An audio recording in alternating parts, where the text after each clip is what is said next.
just ask you about the Home Office revoking your visa? We're from Channel 4 News in England. Yeah, it's a sad state of affairs that the Labour government did such an undemocratic thing. But I guess that's the state of the world now. That's the state of liberal democracy now.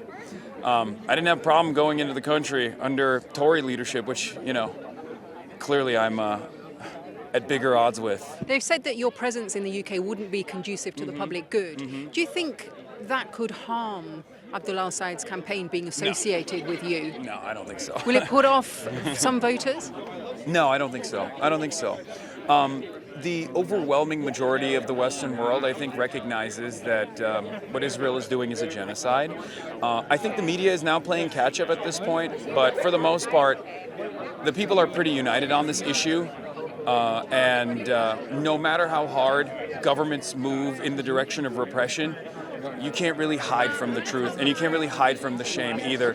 So, it's a setback, it's a hurdle, it's a real shame as well, especially considering that, I personally thought the UK was a bastion of liberal democracy, that these values like freedom of expression were values that especially the Labour government would be committed to. Hopefully there will be some attitude shifts happening with Burnham.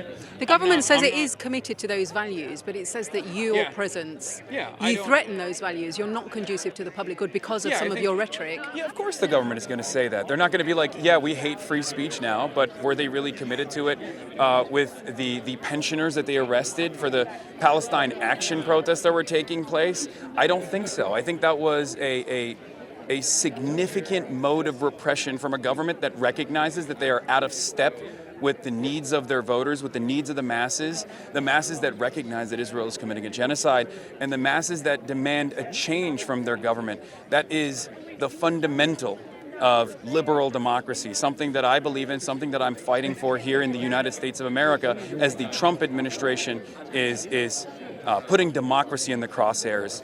And it is a real shame to see that exact same mechanism of repression get repeated in a country like the United Kingdom. It's something the country will deny, obviously, the United Kingdom's government. Of course it's going to deny it. Will you apply to go again now that Andy Burnham is in charge? Yes, of course. And there's, we're in works. There were a bunch of different conferences that I was supposed to take part in that I had to take part in digitally. Now, in the age of the internet, it is also additionally silly to try to restrict movement in this regard. But I think it was more so a message. It was a message to everybody else that to think twice before they speak out against Israel and against the UK's relationship with Israel, against the United States' relationship with Israel. It's very frustrating.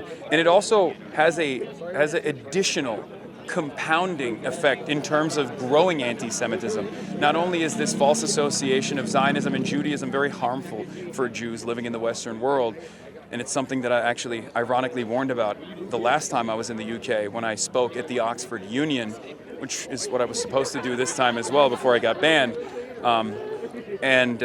It's also very harmful for democracy in general. We should not feel comfortable about our governments taking action like this. And what about some British Jews who say they feel uncomfortable that some of the criticism of Israel does tip over into anti-Semitism? Some British Jews say that makes them feel very unsafe. Yeah, no, I totally understand that. It's something that I oppose. Anti-Semitism is something that I fought back against. It is the canary in the coal mine of fascism. It's completely unacceptable. I'm an anti-fascist. I'm uncompromising on those values. I will always fight back against anti-Semitism as well. The fear can sometimes be very valid, and sometimes I think the fear steps into the territory of defending the nation-state of Israel and its actions.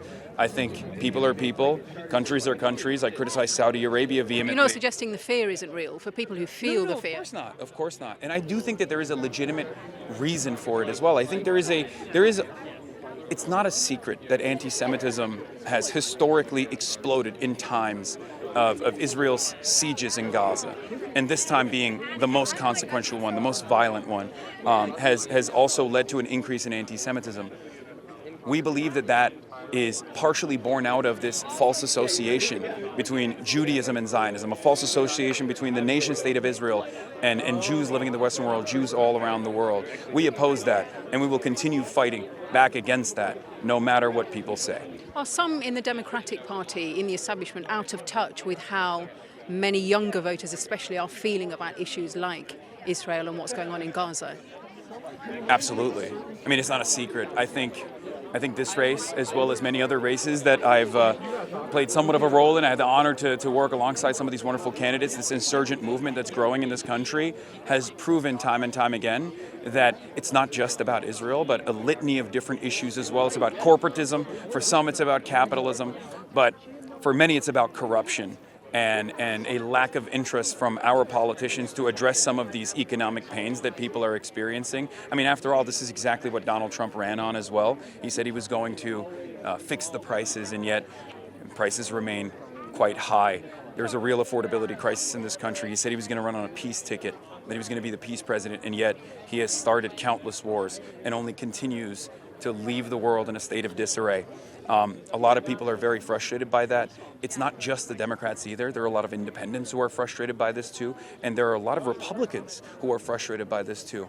And I think it's fine for DC to be bubbled in and to be completely out of step with the needs of the masses, at least for the time being, because this is a real opportunity for campaigns such as this one, such as Abdul's, such as Melak Kiros, Chris Rabb, many people who are here right now, Donavan McKinney, who's running tomorrow as well in the primary, to really shine, to show that there is an alternative perspective out there, one that centers the needs of the working class rather than corporate interests, because for far too long that's been the only game in town.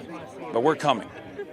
Are there parallels with how the working classes are feeling in Britain, but they're turning to the populist right and not the left? Why do you think that is? That is an exact parallel that I warned about when Keir Starmer won his race. That was my biggest warning to the British fans that I have, that if Keir Starmer does not overturn years and years of Tory-backed austerity measures, that the populist right was going to continue growing and become a force that the left, the institutional left, could not even fight back against. And I'm afraid that's exactly where we're at. However, at least with the Green Party, there is a little bit of excitement where the base can turn to a functional party that will represent their needs, that will represent a significant pushback against the growth of fascism in the UK, whether it be reform or even restore Britain. Including restore Britain and its unholy allegiance with the likes of Elon Musk. Thank you for that. Of course, no problem.